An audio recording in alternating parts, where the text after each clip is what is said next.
Are you considering reading Gabby Bernstein's new book, Super Attractor? Watch this video and I'm going to tell you what I really thought about the book and its key points.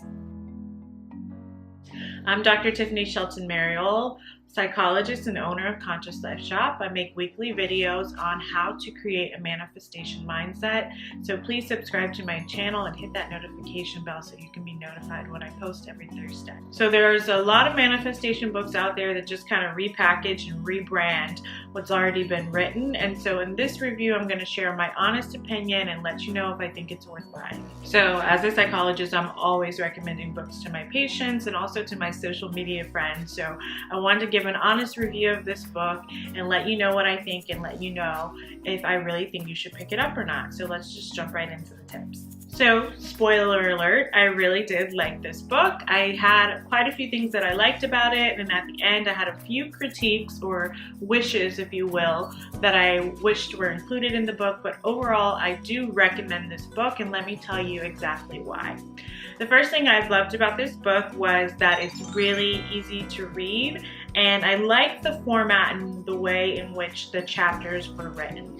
And so I'll show you a list of chapters here.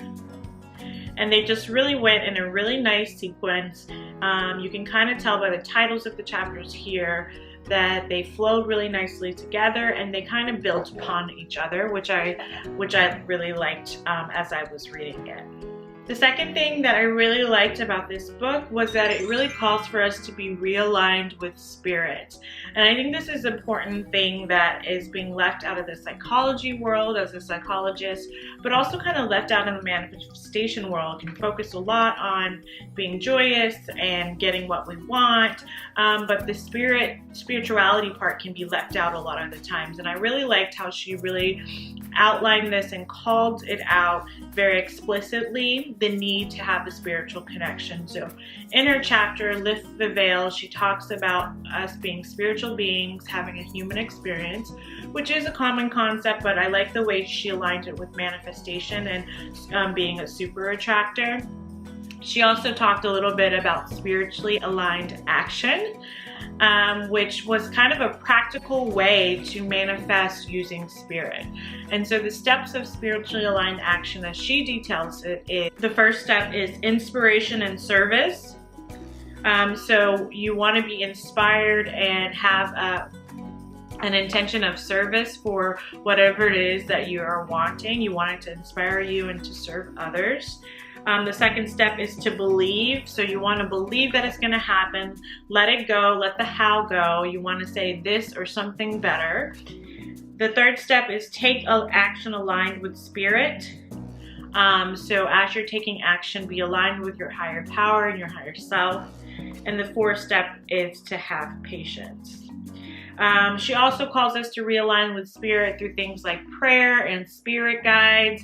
And she also talked a lot about appreciation. So appreciating what we have, things that are already here, and thanking God for those things that are already showing up for us. So I really liked how she called for us to realign with spirit. She gave us that practical tool of doing so with the spiritually aligned action. And she talked a lot about prayer, spirit guides, and gratitude, which I think are all really important parts of manifestation.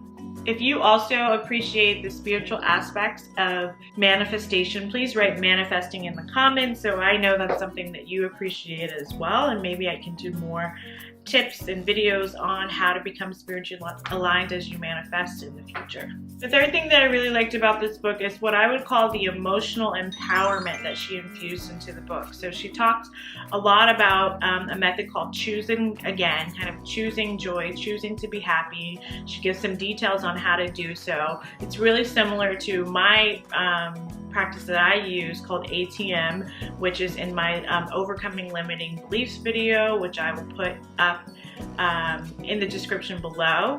But she gives that choose again method for emotional empowerment. She also emphasizes having fun while we're manifesting. I think we can get really tight and kind of rigid when it comes to trying to get what we want. We just want it to happen so badly.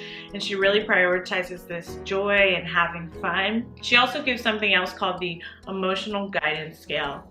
And what this is a list of emotions. I'll put on the screen here. And she kind of tells you how to work your way up the scale. And she lays out how when you're at the very bottom of the scale, yeah, it can be really hard to tap into those really high emotions that are at the top, just moving straight to joy and empowerment.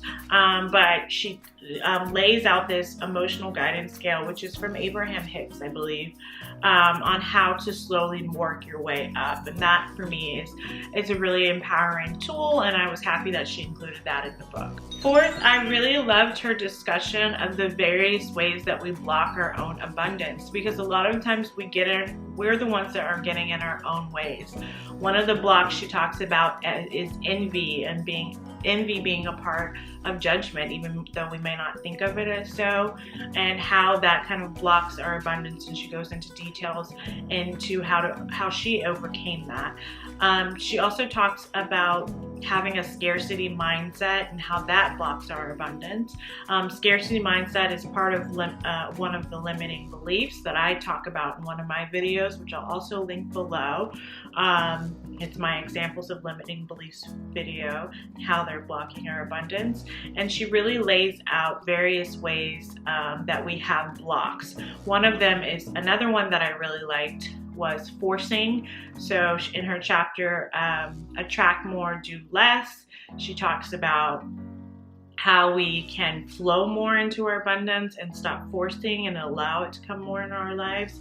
And she gives concrete examples of how we force or kind of overdo things and push our abundance away. So I like the way that she laid that out, and she gave various ways that we have blocks to our abundance.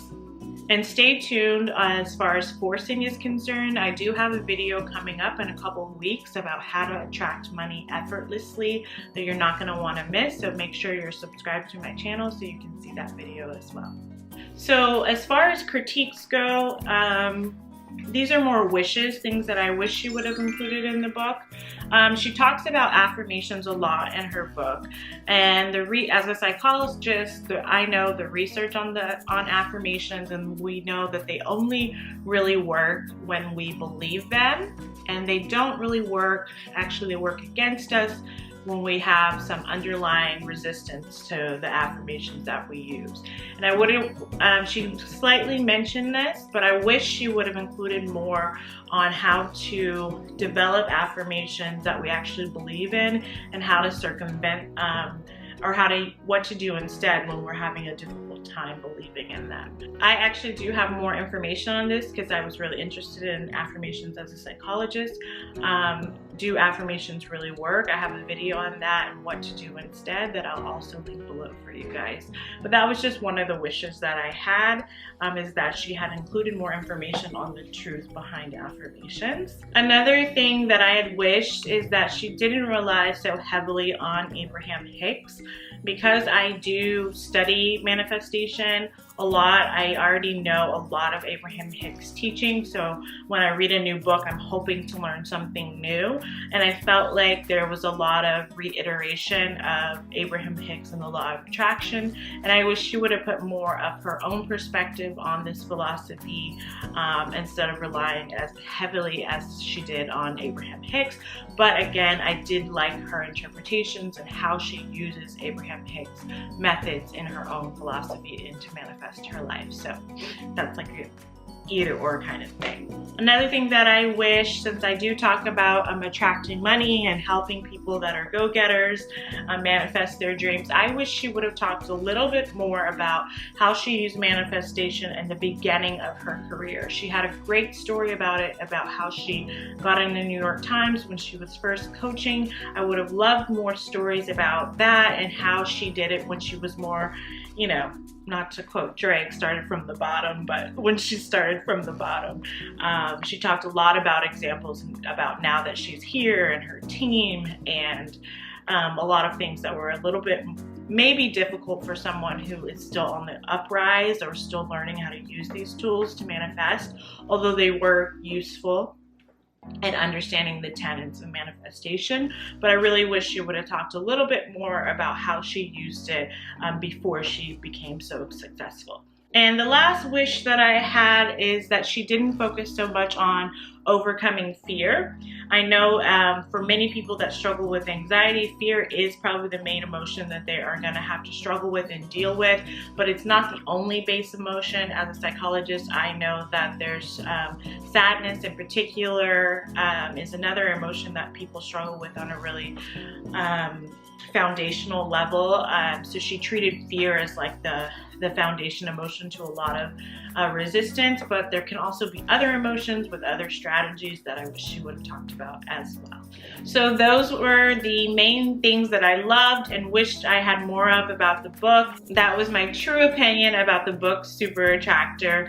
And as I said in the beginning, I do recommend that you read it. I do think it's worth a read, and I definitely think it will help add to your knowledge about manifestation. So I would advise that you pick it up and give it a read. So now that you know everything that I think about the book Super Attractor, you might be wondering, how do you make manifestation practical on a daily basis? And I have a free manifestation daily routine guide with practical daily habits that you can use to manifest your dreams. I will link it in the description below. I worked really hard on this guide. It's 100% free, and it's just to offer you guys practical tools about manifestation. So if that's something that you're interested in, just check the description below and go ahead and download it. Please subscribe to my channel. And hit the bell if you want to be notified of my future videos. And in the comments, please write manifesting if you like this video, and I will see you guys next time. Namaste.